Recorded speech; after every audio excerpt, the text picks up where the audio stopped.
Alright, so as promised, here's a little video for today's worksheet, which again, these are the first 4 problems. I'll try to do all 4 of them here, but the first one should be rather simple, and the other ones are a little bit more involved and complicated. But here we go.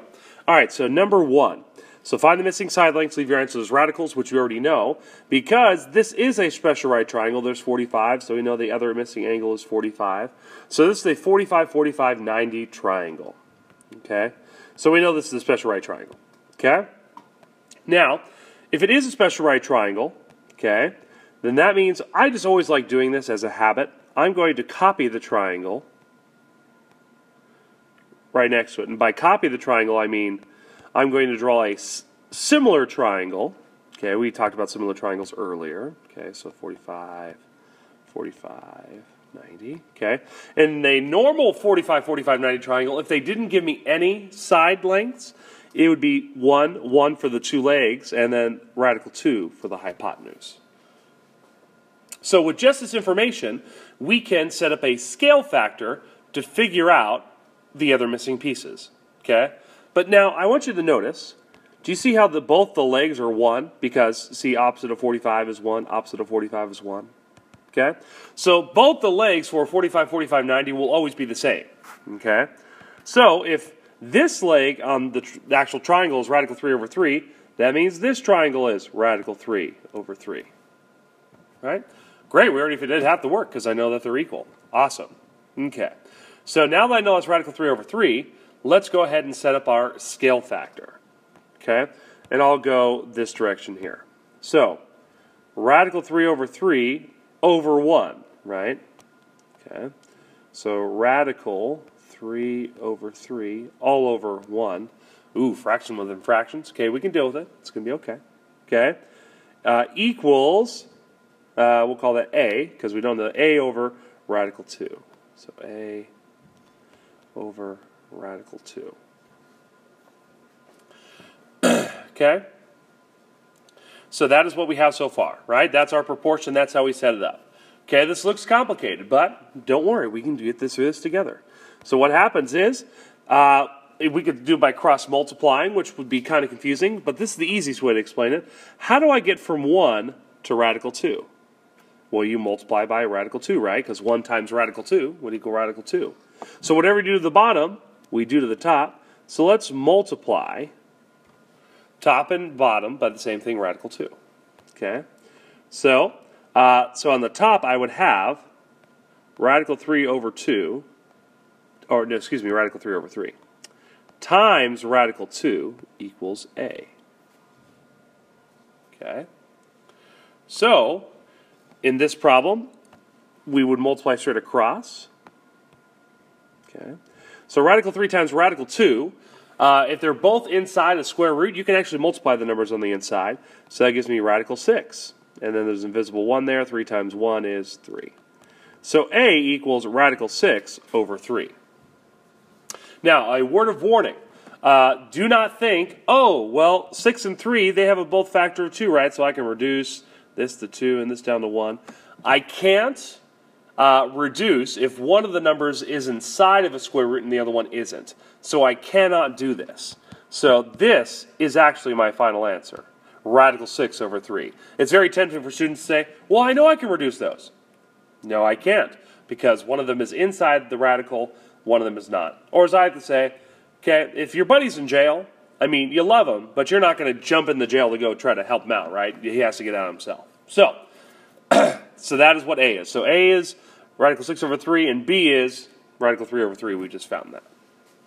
Okay, let's do number 2 together. Okay, so number 2, again, I recognize this is a 45, 45, 90 triangle. I'm going to copy a triangle right next to it. Okay, so that's 45, 45. Okay, usual sides are 1, 1, radical 2.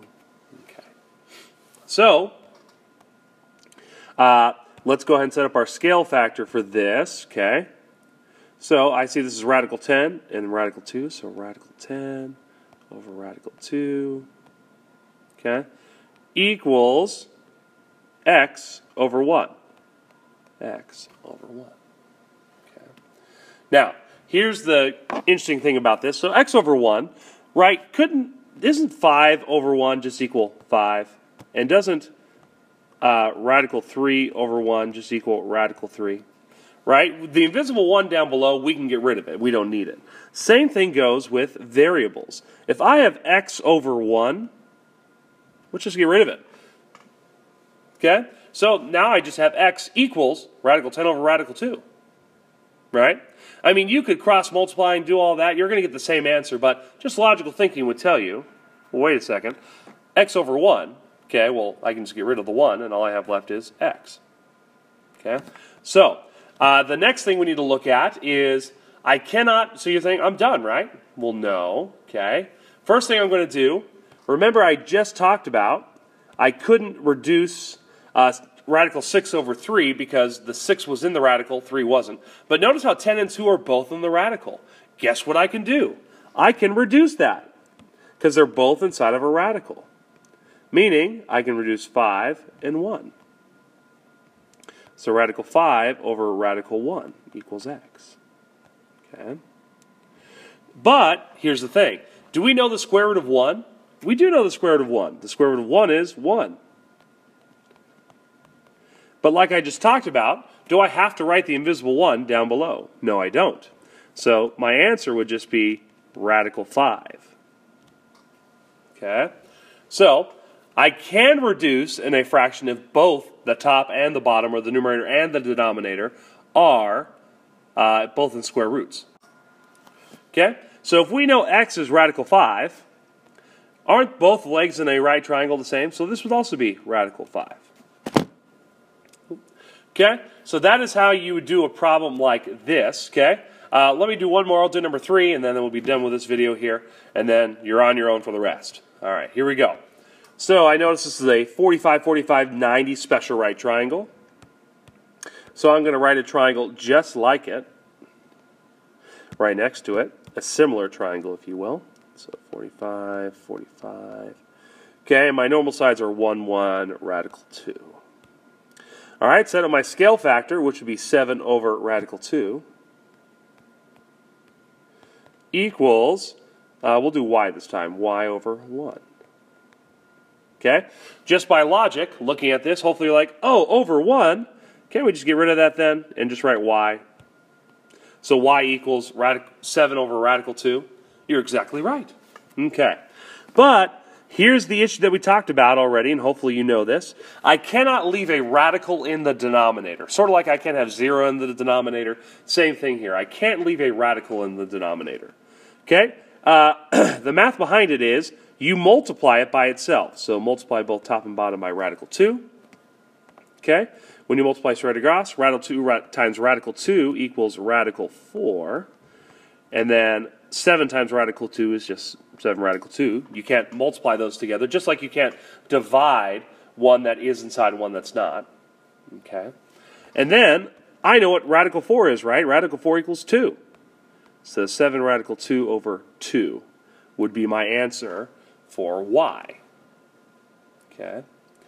And then, of course, the two legs are the same, so not only does y equal 7 radical 2 over 2, x equals 7 radical 2 over 2.